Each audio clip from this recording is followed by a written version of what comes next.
Mage area manoni gorango strength mapping. Ko biro to biro go gik manyien te. To gimanyien ko biro to biro go problems mang'eny. An mane momine no ka president ni. En gike gikoro biro dhi adhiya marach. En makosa nikech awinjo kosiepe wa gipod blame ga joluo masabe government. To gi associate go ODM. ODM jogo noso woki.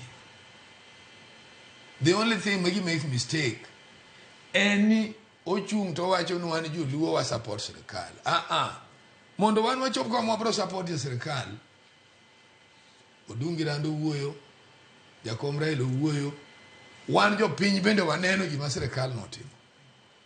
Eka wabro chopo kama wanyalo wacho ni koro wadwa go ni president kura in the second term. But an kaka ng'eye, tang'eye ni Kenya osogik kama nyakwa bed an elderly president. Ng'ama duong' ma can forgo many things.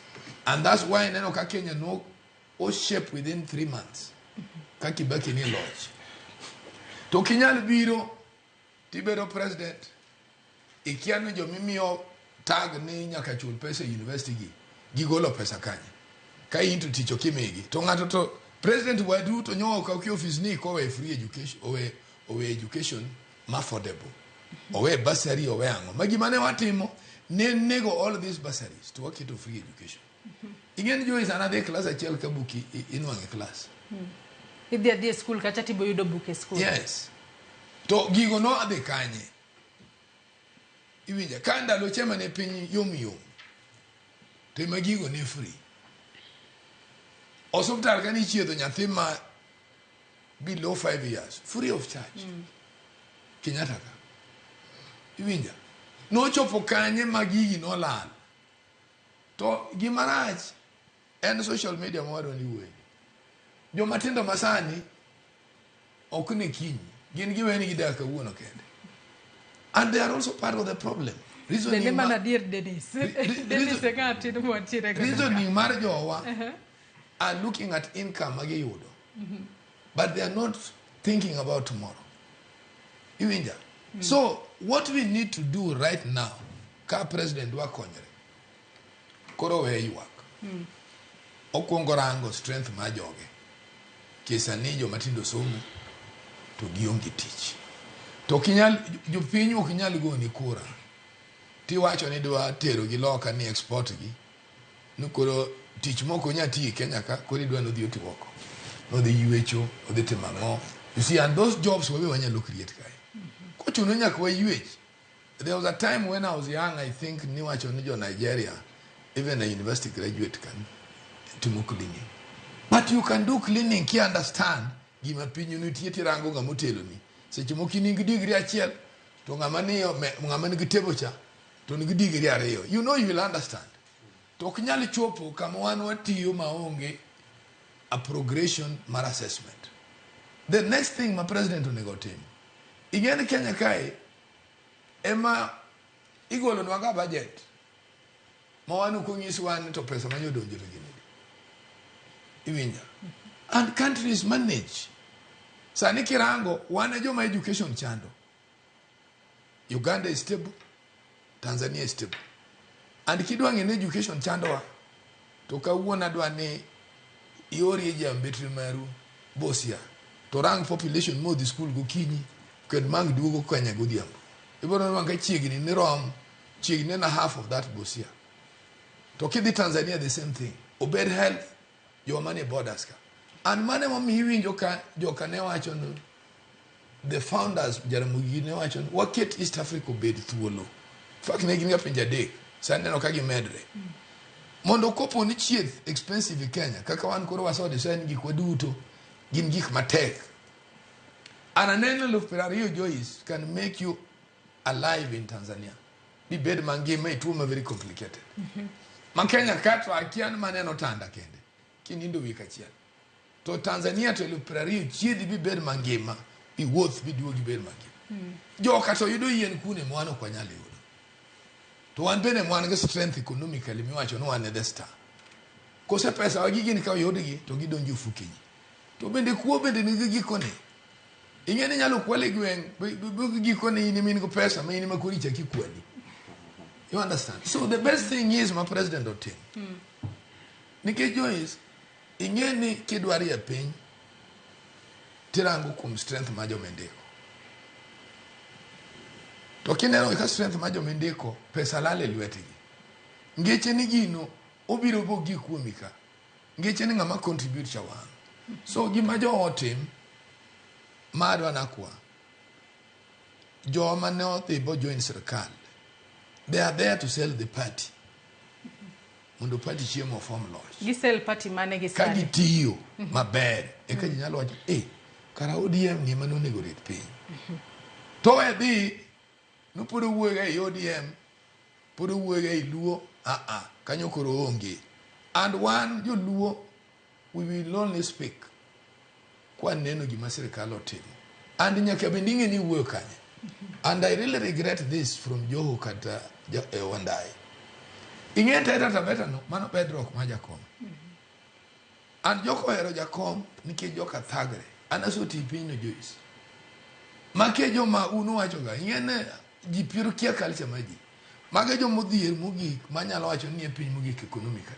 Especially kidhi kama area kama Watate, minyano kapod ng'ato daki od jwala, ng'ato daki od mojua, gigine ne. Gima konyo gi ni chieng' rieny mang'eny. To joka thagre. Iwinja. Piny gibe nodhi okaw lope gi kana magi kaka nyuola. Bwasungu nokaw bo tiyo go marach. Iwinja. Joka thagre. Kidwa ng'eyo jogo msungu, mjumbo daki town. To kinine gi kama mjumbe. I'm telling you. Nitiere wach moro kanyo mi wacho madago mar mondo mi Denisa wachane ka gina diera. Denis winjo kanyo ka Tom Nduku wacho ni jomatindo. Nyaka sani un kaka jomatindo ni okurang mbele. Urango bana masani kende to mambele okurangi. Bende na diera inya nyako tudore kod gigo matimore pa siasa gi sani. Daer mar duoko nyawadwa Tom Nduku gi Muma. Nitie Muma moro ngeche mawacho ni ka joma kare nie loch to ji duto mor. Ka joricho nie telo to ji ng'ura ng'ura. Jaricho en jaricho katoti. Jaricho en jaricho katotin. Ng'ama kare en ng'ama kare katoti to bende en ng'a kare katotin. We are not short of history. Wan gi historia mag ji mang'eny mosebede telo kata sani kagin jomoti mabe ok adwa kwano nikech respect of the and sovereignty of the countries to pinjegi ok dhi maber. Moko ni kata 90 years. To bende, wan be gi historia mar ji mang'eny mokawo telo ka gin vijende to ne gitiyo because they were informed. Achako gi kata na wuod Luo Obama kano kawo telo e US no ken jaduong'. No nyalo mana bedo kata na Kambas Ruto no donge. Adwa ni ong'isa ka Obama no ketho kata no loso. To bende wan gi historia mar revolutionist mani luongo ni Thomas Sankara. No kawo telo ka ja higni 33 e piny Burkina Faso. No transform Burkina Faso within 4 years. Nyawadgi ka nokawo oduoko Burkina Faso almost a century back. Koro David kata mae Muma nokawo telo ka ja higni 30. Nonyiso telo maber kabisa. Ok en ng'amoti kata ng'ama duong' kata kijana ema wadware telo.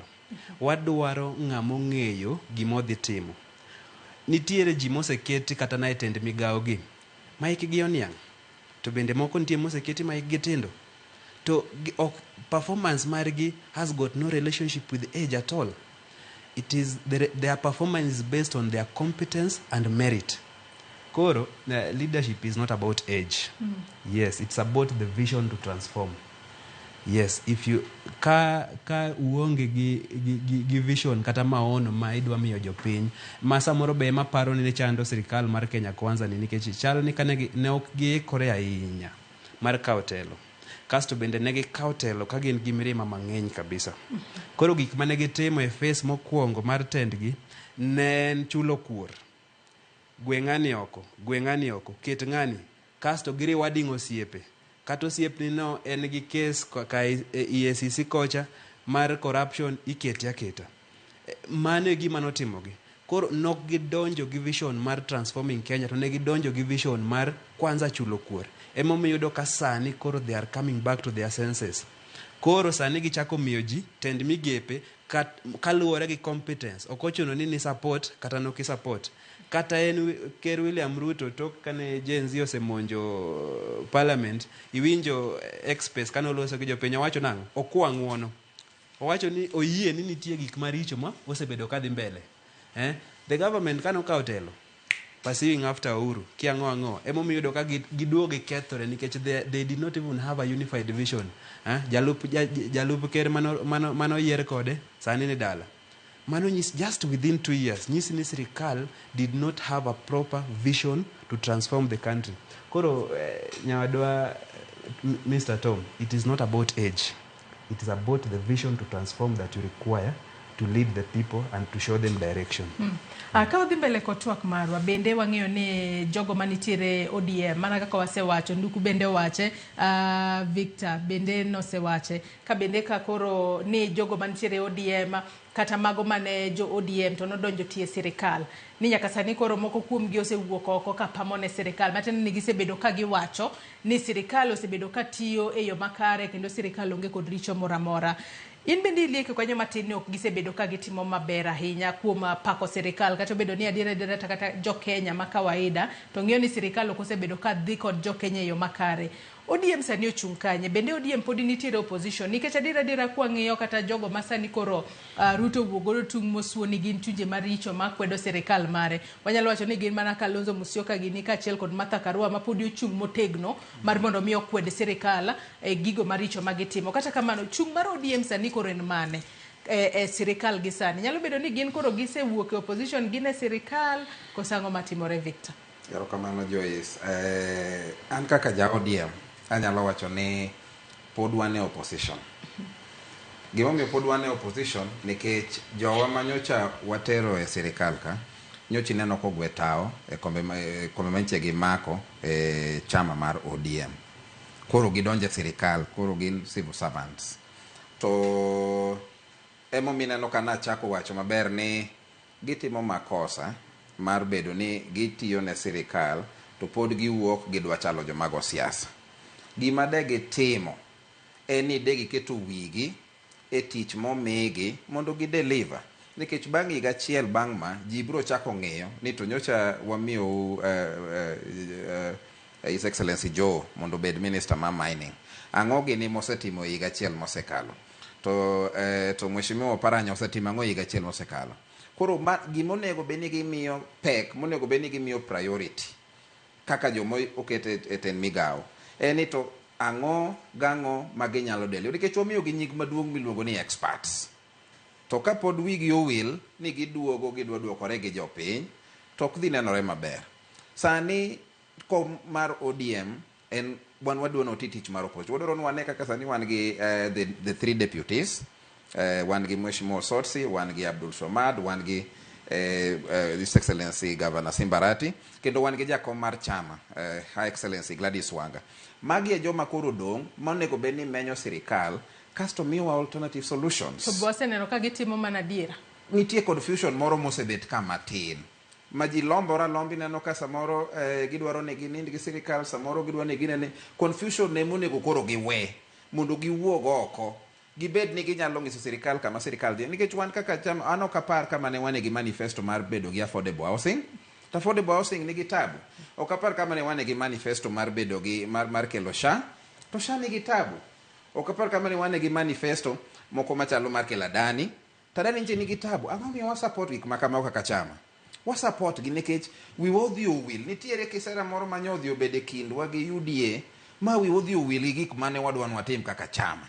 To da kwayo ni the new leadership mar chama mar ODM odog piny mondo ging'iya nena ni to vision marwa kaka ODM ne nang'o. To ang'o gini mane UDA dwaro, Kenya Kwanza dwaro ni mondo tim, magitimo to ang'o ma ok gitim. Mondo mano e gimo nego beni wang'iso jo Kenya. To kadipo ni the leadership oamua ni gidwaro ni gilos partnership gi Kenya Kwanza, then giwacha e yo moyangore nikech onyalo paro ni 2006 Uhuru be noweyo former president Uhuru noweyo bedo leader of official opposition mo join sirikal to nowacho yo moyangore ni an to koro atimre nade a join a riwora gi sirikal kendo adwa support sirikal. Emomiyo ODM, leadership mar ODM be sa ochopo manyaka giwachi ni to wane opposition, to ka wane opposition be wadhi offer alternative solutions koso wadwa partner gi sirikal mondo wasirgi e gik magitimo.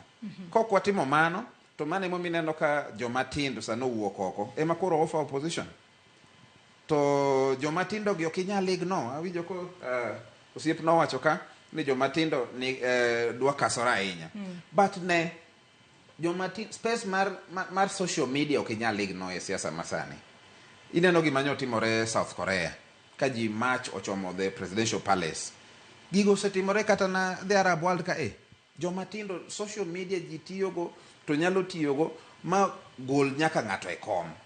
Koro en position moro ma sirikal ni onego beni neno mondo otim gima onego tim e yo makare. Kamano. Tom Nduku, aneno king'iyo Victor e kinde ma Victor loso e kinde ma koro en bende okwedo wach machielo miwacho mano mar jomatindo. Kata kamano, Junet Mohamed en jatend kweth manoka e od bura kacha to en bende nyaka sani wasenoko wuok oko mar mondo mi opam ne sirikal. To wang'e ni bende oja ODM. Chung' margi nyaka sani en mane? Ahinya nyato kotudore kod keto sirikal tesre. Ing'e Joyce. Gima chanda ji mang'eny en experience. All of us ne wan jomatindo. Kendo kirango from 1992 kada kabro bi ng'ato ka korengo ombaka kuom joma joluo Raila gini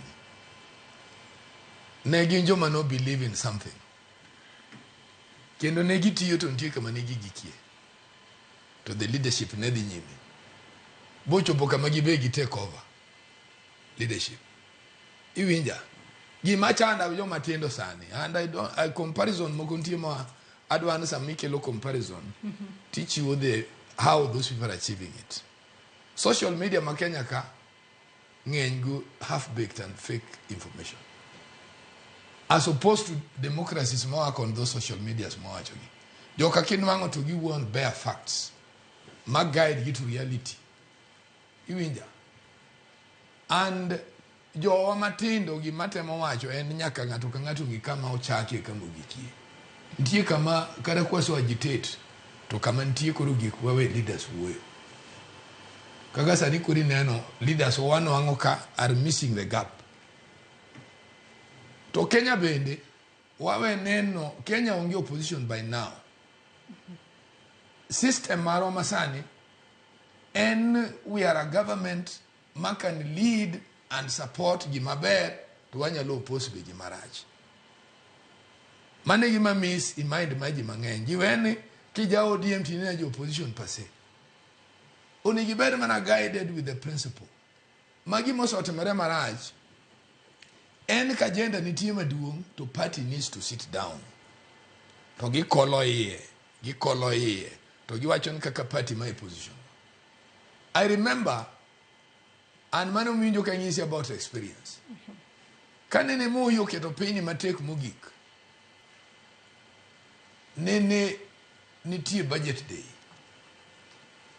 mamoyi ne biri bunge kech moyi ne nango tek koro Kibaki Shikuku Raila Orengo gidhi gibedo piny intercontinental to giwinjore ka wuono wadwa dhi attack the government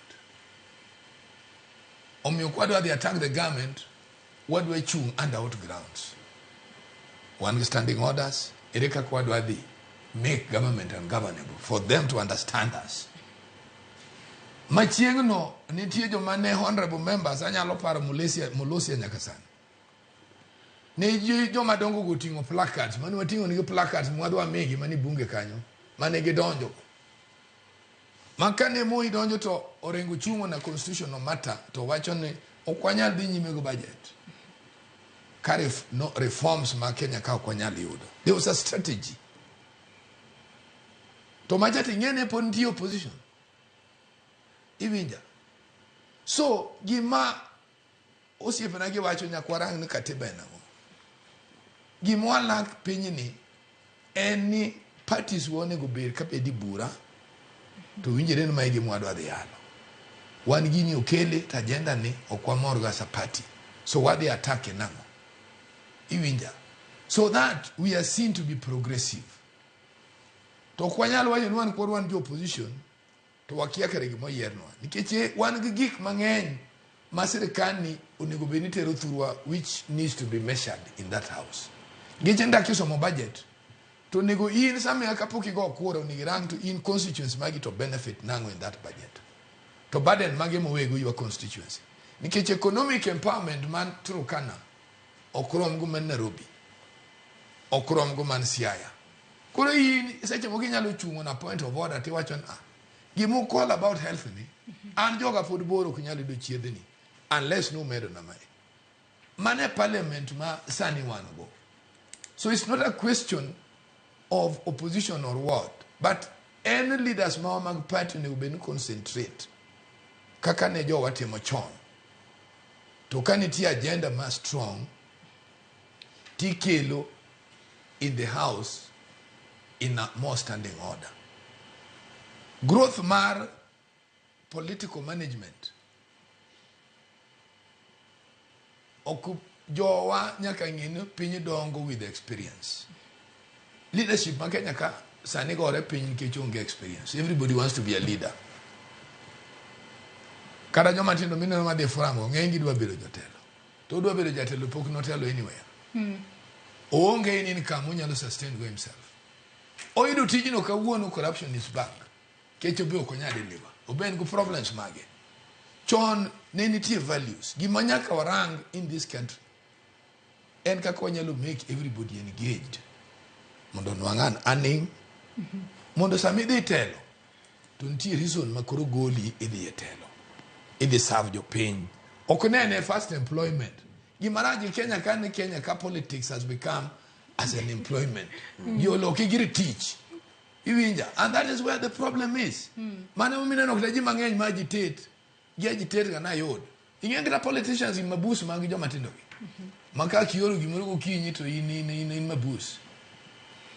Kaki genene to nyingi onge social media. Ayanyo rumi. You understand? So I need to say so the best thing this country must sort out, nyakwa kwangu identify no population maintain why engage now. Wabro engage through education.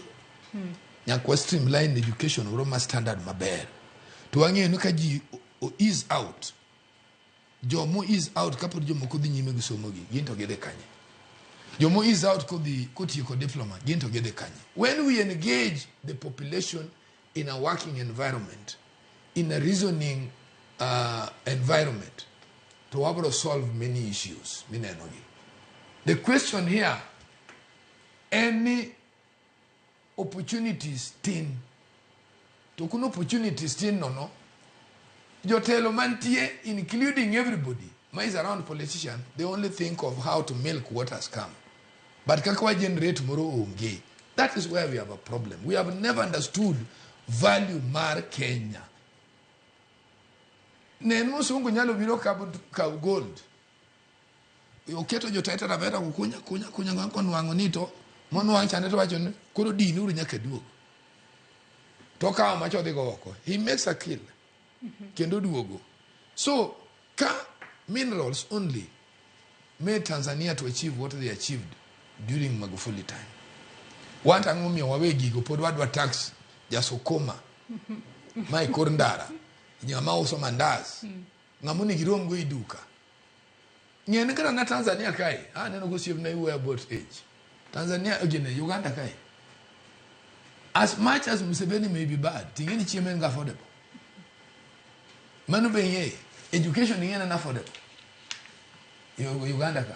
So gik majora waranguru how we can progress as a community, as a country.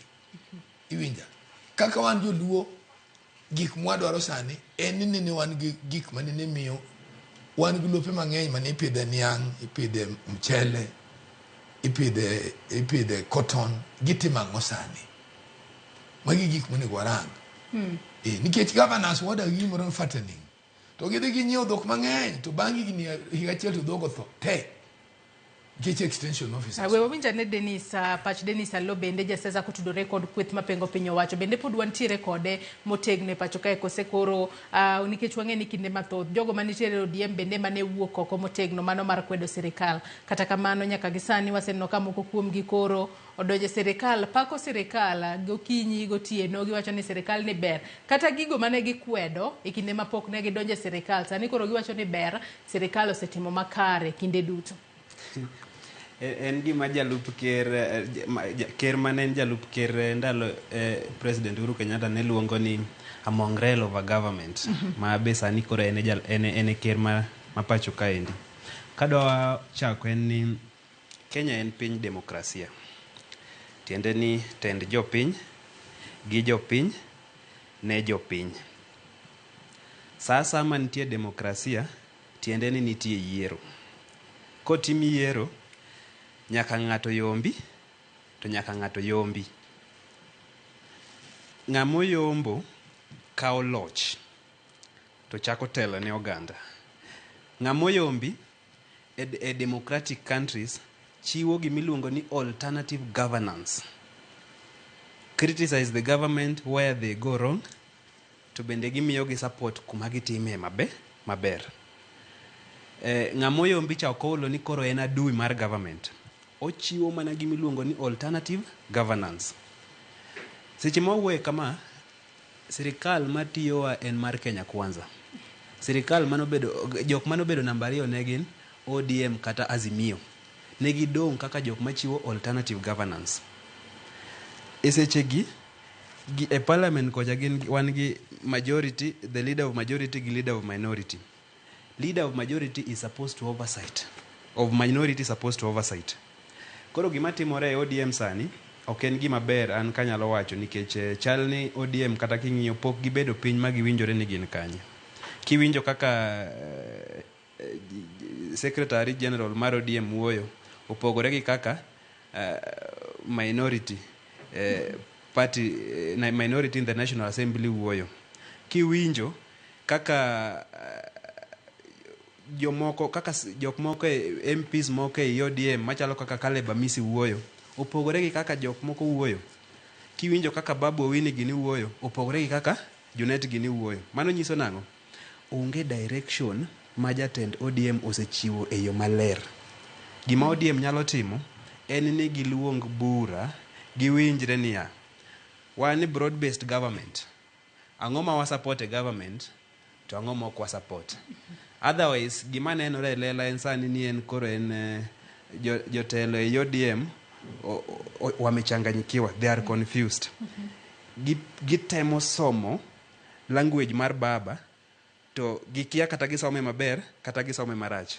Nikech onge kuma Raila be osewuok oko mowacho ni chakre kawuono wan koro wasiro sirikal lwedo 100%.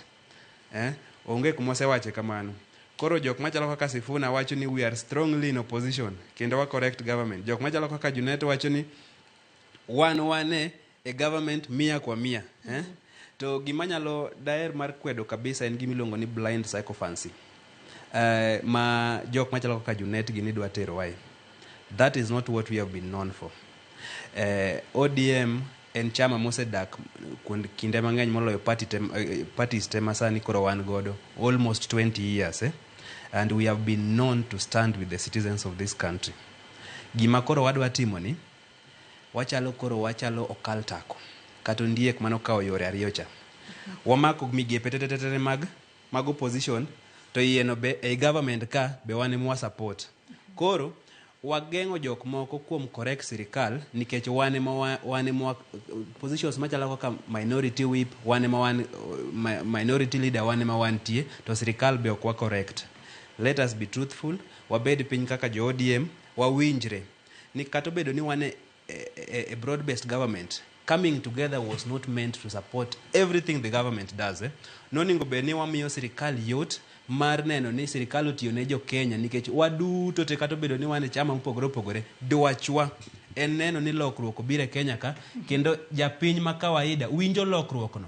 Ok ni nyise TV ni kiang'o dok piny. the functionality of a government must be felt by the citizens. They should not be informed. Mane momiyo kayie gi jok madwa support government kata kuma nenore ni government rach. Emomiyo be awacho ni ODM kata jatend party mar ODM ma Ogai Raila Amolo Odinga sani koro ningo luong party mondo mi omigi direction makare. Bende okwamor ka waneno ka party leaders ochiko. Sani koro ng'anene Edwin Sifuna osenyiso wani odhi luongo jo Senate mondo jo owach gino miyo 310 jopiny. All those people are Baba's people.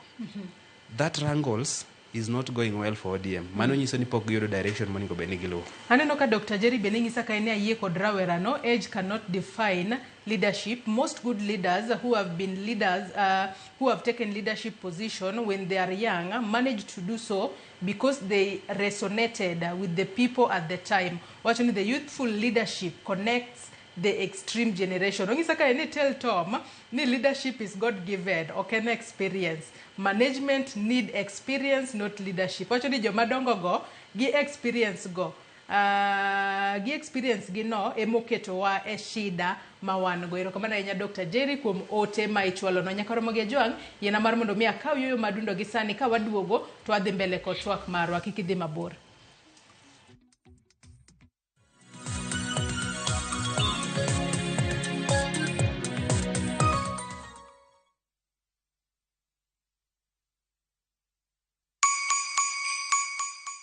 This holiday season, Citizen Duka na Quickmart tunakuletea mama mpenzi basket na deals kibao. Isitoshe, sasa unachagua kile unataka kurusha kwa basket yako. Zote kwa discounts nono. Imagine sugar 2 kgs at 269 from 279. Chapati flour 2 kgs at 139 from 169. Cooking oil 3 liters at 899 from 1060. Basmati rice 2 kg at 699 from 767. 4-pack tissue white at 159 from 186. Bar soap 800 grams at 159 from 200. Dial star 487 star 5 hash to select your item and buy straight from your phone. Once you receive your code, pick up your shopping from any Quickmart supermarket near you. Simple, fast, and super convenient. Other baskets on the offer include Mama Soko, Sherehe, and Daily. Citizen Duka, making your celebrations more sweeter.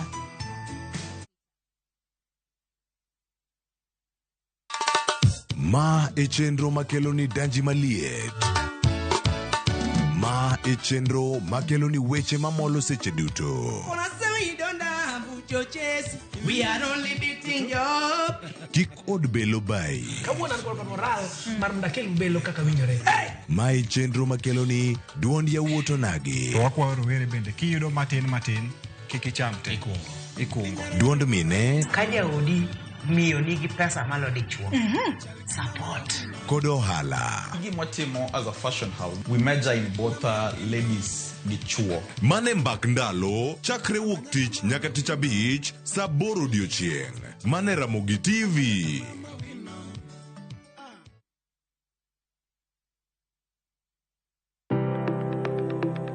En gima konyo e ngima mapile, to ok en gima ng'ato dwaro e ngimane. Bedo gi ngima maber miyo ng'ato dak e ngima maber. Kapok achopo kama dhi osiptal mamiya yath, ang'o gang'o manyalo timo. Riwri gi Ruth Otieno e penj laktar, ka wakelo ni paro mag jolony, paro mag reso ngima ji, kod sigendni majiwo ji. Sickle cell en tuo mawuok kuom jonyuol. Koro ka ji pok okendre, ji onego gidhi e pim mondo ging'e ka gin gi jin mar sickle cell. Kochakore gi lony manyien mag thieth, nyaka e yore mag thieth makonyo. Wan gi gik moko duto madwarore. Ka iwinjo kaka iwuotho to kawira maki wi bari seche te idhi adhi osiptal wacho ni an adwani mondo kawuono pima remo. Penj laktar wuok tich nyaka tich abich saa 12 odhiambo mana e Ramogi TV.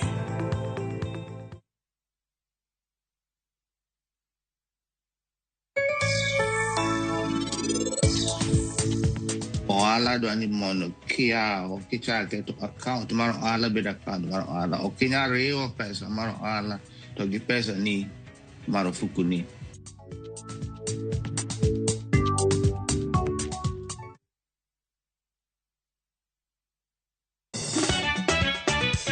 Tugo koro eka iye ochacho. Party. Ka gik moko medo mana fwenyore, to ngima bende medo bedo matek e boma maduong'. Gimoro amora ma Nyasaye omiya ok awene jachien. Yud mor e ngimani kokalo e gik matindo.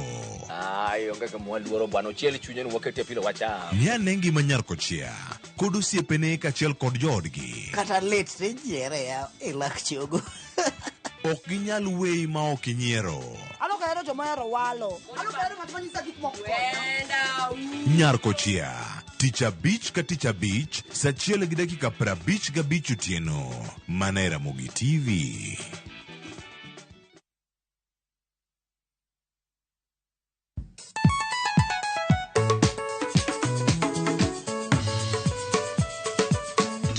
Tich abich kochakore saa 4 wakelo ni ngoma mobedo pre-design makare. Ramogi TV biro kanyakla kachiel kod Ramogi Radio kama bende stima riwore kod pi. Yawanya wauntie kikubed mabor ya kod mgenyen kech kai e kumi yudo gik mamit kabisa e Ramogi Night Disco. Maintain your position. Idi udakanyo kika fire gudi local instrumental wawachoni kete manaka. Tich abich ka tich abich, saa 4 otieno.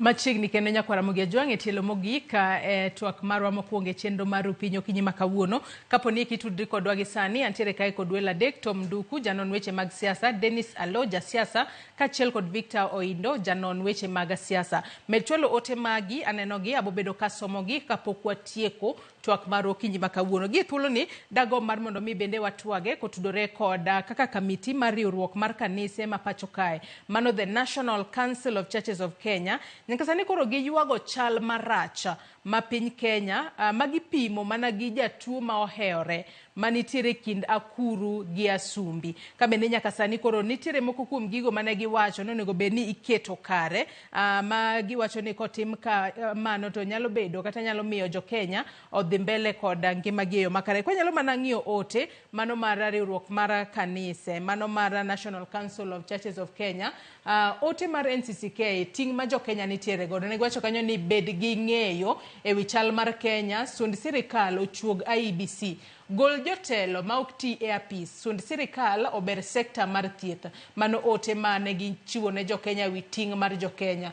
Kotudore kod chal mar Kenya, NCCK nowacho ni jo Kenya onge nyalo mar nyiewo mwandu, ohelni podho, kwan ji ma onge tije medore, chan medo nyorore. Bende ne giwacho kanyo, mano ote mar NCCK kotudore kod chal mar Kenya, onge luor ne chik kod ratich oganda. Kagiwacho ni joked ne oganda odak gi luoro, jotelo jo Kenya luora nikech inyalo lal kod gi sasaya. Wach machielo mabende ne giwacho kanyo, mano kotudore kod miriambo otimo newe e sirikal, mano kotudore kod chal mar Kenya. Giwacho ni miriambo omayo jo Kenya geno kuom sirikal. Machielo kotudore kod chal mar Kenya, giwacho ni katiba igeto e yo marach, luoro ni katiba itemo rochi, timbe mag kelo chike ma ok beyo, timbe mag loko chike e yor ang'enge. Wach machielo mabende ne gilose kanyo kotudore kod ting ma jo Kenya nigo en kwedo jotelo ma jo mibadhi lokruok tim e yo ma jo piny opuodho kachiel kod kedo gi akweda. Mage moko kuom ting mane giwacho ni jo Kenya nitiere godo, mano kotudore kod ote mane riwruok mano mar komiti mar riwruok mar kanise mapacho kae. Nyaka sani waseneno ka kanisa diera Victor osewuok oko ayanga mano mar mi okweda jo Kenya. Bende paro ni gigo duto mane giwacho mar mondo mi jo Kenya tim, bende jo Kenya nyalo wuok oko mar mondo mi owinja duond kanisa, to bende sirikal nyaka sani bende osewinjo duond kanisa kotudore kod kaka kanisa osebedo kaloso e wi chal mar Kenya mani kama rach ahinya kalore kod kanisa. Erokamano ahinya Joyce. Mokwongo dawach ni duond kanisa en duond jopiny. Ke jopiny gi romo juma ka juma e kanisni. Mar ariyo, ok inyal pogo sirikal gi kanisa. Waparo maber ni sirikal mar Kenya Kwanza odonje telo kaluwore gi ni negi makore gi kanisa kendo negi ketore kaka joma beyo, joma oluoro Nyasaye, to negi neno jo Azimio kaka joma ok otimore mok oluoro Nyasaye. Koro weche ma kanisa wacho gi eki tiende ni kanisa odhi ofwenyo ni ng'ama nomakore kodgi cha ne ok odhi ochopo singo kaluwore kaka nowacho. Emomiyo sani neno gi giwuok oko kendo giwacho ni jopiny koro onego wuog oko mondo chung' motegno mondo osiem wang' sirikal kuonde ma sirikal dhiye marach. Adiera mar wach Joyce en ni jopiny neno matek. Purchasing power odok chien. Civil servants nyo msach gi odeko. Kinong kaka mi kuom ranyisi jopuonj. Inong ka purchasing power odok chien e yo mang'eny kabisa nikech oketi gi ting' mapek. Pesa ming'ado jopuonj ni malo moloyo inong ka jopuonj nigi loan nigang'o to mae kako okata cross all other sectors in the public service. Emomiyo dawach ni kanisa otimo maber kuom wuok oko mondo chungi jopiny osiem wang' sirikal. Mondo ka sirikal neno adieri gik matimore to no gidog chien. Kendo an kanyalo advise president, my is unsolicited advice. Sano nego dog chien ong'i anena kama koro wantiere. Nikech gik michako manyien mang'eny gi ok wane ni bitiek gi karang'o.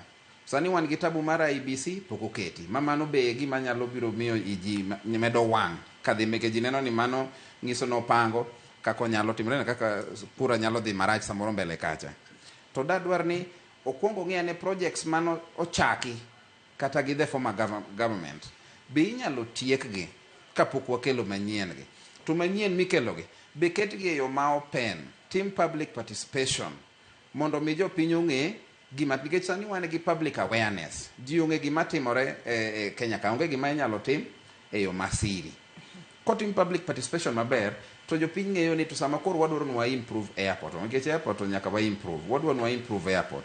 Wa improve ni ng'ama wakelo mondo improve to improve at what cost. Gima ji dwaro en gima tin malich. To mano ka sirikal otimo to wadhi dhia maber kendo ka dipondi sa oromo mar yiero to Ruto nyalo chung' ma wach ne jopiny ni jodala wanyochung' miya thuolo to mae gima timo. E thuolo ma wantiere ni to ka nitimo yiero kawuono ni koro ng'ato nochung' gi Ruto to ne pie kata jano ka jomoko sendike e social media memes moko ni kata nagweno kono chung' kode. I'm sorry to say that is not really right to ne nyalo yombe lakini an gima dadwar nikech an kaka ng'ama nie chamba support the president kenda support the president lakini nyaka owuog oko mondo o retrace his path. Nyaka owuog oko mondo ne ni ang'o gini manosiko ne jo Kenya to ere yo maber monyalo timego to ere yo monyalo tieko go ywak ma jopiny nigo niendi. Koro an achung' a support wach kanisa kendo wacho ni kanisa timo maber kendo gidhi adhia mbele gi siemo wang' sirikal. Dennis kabiro korka kore kanisa ewi chung' mare ewi kako sebedo ka oloso kotudore kod chal mar Kenya gichomo track maber monego be ni gimedo luwo mondo sirikal owinjgi okelane lokruok ne jopiny e yo makare koso. Erokamano. Anyalo wacho ni kata kapok adhi e kanisa dini gi siasa en gima osebede chakre nene kendo dini emosebedo katayo pinje mang'eny kaka kikao for example pinje mag Islam dini e sirikal. So and for years, for centuries, rulers have used the church and religion to legitimize their authority. Sirikal masani ni lochni almost over 70% kanisa ukete loch. Ayegi nyawadwa oindo ni mano adieri makende. Koro mano nyiso wanang'o ni kanisa be kare nyalo bedo marach seche moko. Wawachura adieri nikech pinje mamoko mwang'eyo mabende kanisa oseketo jotelo e loch ok nigi duto gisetimo maber. Koro kanisa nyaka kuong yie ni seche moko kare gimbe ginyalo bedo marach. Jatendo masani tayo wani noluorore kanisa chiegni duto nene ro en Anglican mabende chieng' mane oyombo ma Chebukati lande jatenda likan ole sapit neni kacha kalemone to bende kanisni masani koro pinge gi ogoya rambe turi ok ang'eyo ni sechego ne ginene ko ng'ama ber kata olokore sani emana ni gima kanisa nyalo learn the information a lesson ma ginyalo learn sani ni giti gi roho mar Nyasaye ma giwacho ni gin gono visionary to foretell the truth about a person nikech kanisa ok nyal support ng'ato makete telo tok mano kendo koro gine magi pinge to kuom kamano kata kamano en adiere ni kanisa wang'io yepo to ng'ama wang'io yepo moneno ni gimosebedo ko omiyo oungo lwedo en gima rach ok wanyal gure en adieri ni gima kanisa nyiso sirikal sani en gima dieri to bende ok walak examples we have several of them nyaka sirikande ne donje telo gisetimo mistakes modhuro. For the first time in the history of Kenya we have seen fire in parliament. Just for the first time in the history of Kenya we have seen that. And for the first time you realize there's even a time there was an order for military to take control. Mani nyiso nango kanisa ni gi jopiny sani to kanisa gimana nyalo nyisou kanisa bede uru gi jopiny seche te ka ji dhi e yiero nikech sani jopiny nitie manyalo wacho ni koso nitie gimane sirikande ni koro ok otimonu chini ya maji ma wan wakia mane adieri makende to kendo daher ni uwinj mano kabisa wachung'i adieri seche te to bende kwa wacho wach Nyasaye wawache moriere ok ni to kuse nyiso wani ng'ato en ng'at Nyasaye to tok mano koko uchako lokoru kode otherwise the church is very right as at the moment the government is not on the right track and the church is a voice of reason and a voice of God and therefore the president should tone down and listen to the church. Yes. So mduku pachiko tudore kod kanisa wi chal mar Kenya kanisa wacho ni Kenya chalo jatuo ma ohore ma sasa ya chunye nyalo chot. Pigena neno ka ji blame kanisa. Tingen kanisa wan gi tieng' ariyo mag kanisa. Wan gi jo evangelist, wan gi religion. Catholics are a religious church. ACK the same. Magyar foundations mag the church, but in a more in the Old Testament. They pick on a New Testament, but on vision much as a fulfillment. One evangelist. Okirango kanisa mani ruto wuthi amange, negin evangelist. You understand? Catholics never spoke. ACK never spoke. This time around, the man can take your position. To all along, Ijogi Musom you changes to Subirukai. I remember negada kane wachako multi-party in 1992. Ne wan gi Gitari, ne wan gi Kulu, ne wan gi Muge. Manasseh Kuria would speak last. And Otunga would only speak when it is necessary as a church. Ne evangelist churches gine komi duonga enya. But this time around gine mane give cow pap. And jogi no to kungi mange. So we can't blame the Catholics now. Niki gibene negi mesha. Kegin congregation. And the church was ubiruku chung farm. Kundema sirikal ukosoti maber. The only thing in Koro the foundation matters. And one job pin ben ndie kaka koro wange kanisa. Nitienga tomorrow man kongise ni Nyasaye wacho niki ni de maber. To mane mamore. To magne ni the evangelist. You understand? Koni to nyaki wothi wach Nyasaye. Ma discipline mari gi Nyasaye mabro mi Nyasaye reward something. So some comments be like we need to be having a data research on how we are blaming the church. Me I think the church no chawacho nia. It's a good kikelo no sadaka. And this is the message when I send the president. Ber kabisa kikelo no sadaka. But then gimana kikelo no sadaka to jo mami wa sadaka pile to you. Kuongi lost jogi then come with your sadaka will pick it.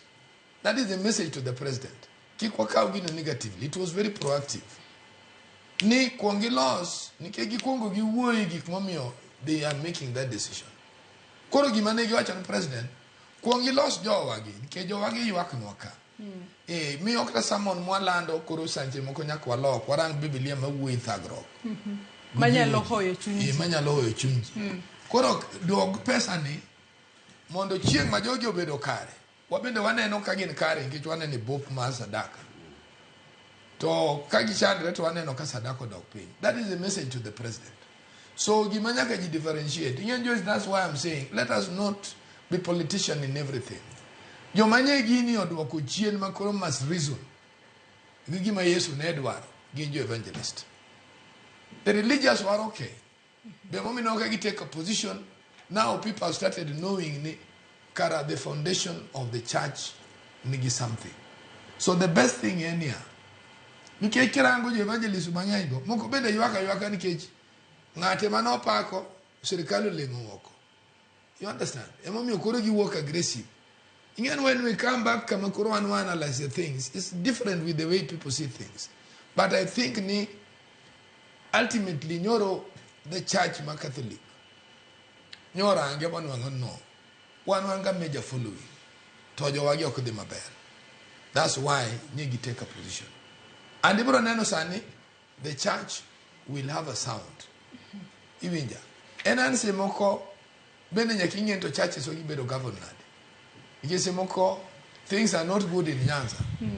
To follow in mane to wacha ngane mwadwaro. Nduku ingisa ni thuolo maro muru machako di wach ni mogik ka watieko twak maro kinyi makawuono. An kanyalo wacho wach na mogik. Adwa na nyiso siepe wanagi. Ingene government ma Kenya celebrates sani. En mar Kibaki Garaiba. Mane man gu values, mane man gu achievement. Mane man gu core values manodwa tero piny somewhere. But nikech ango ne gin joma dongo to nigi reason gidongo in that struggle buchopo kama koro gibende Nyasaye omiyo opportunity to lead. Serikal masani kethorega ni is the government for the young people. Magdaka ni neno the young people were full mang'eny ne kuyi kita jonyuolgi. Today neno kama serikal yoterowa. So the best thing is nyakwarang to ngano ma wuoyo sensibly manyalo tero piny somewhere to bendo nyalo maintain. That one can only come nke corruption mwa ywago sani gi waywago nkech ngama nyodonjo podwa no bedo pesa ma. Ero kama na nyato mduko. Victor Indo wach ni mogik ka watieko twak maro kinyi makawuono. Ero kama no Joyce, wach na mogik en ote ne jotelo mar chama mar ODM. ODM osetingo lek mar jo Kenya mang'eny kuom higni mang'eny. Emomiyo iwacho ni en the longest party in East and Central Africa.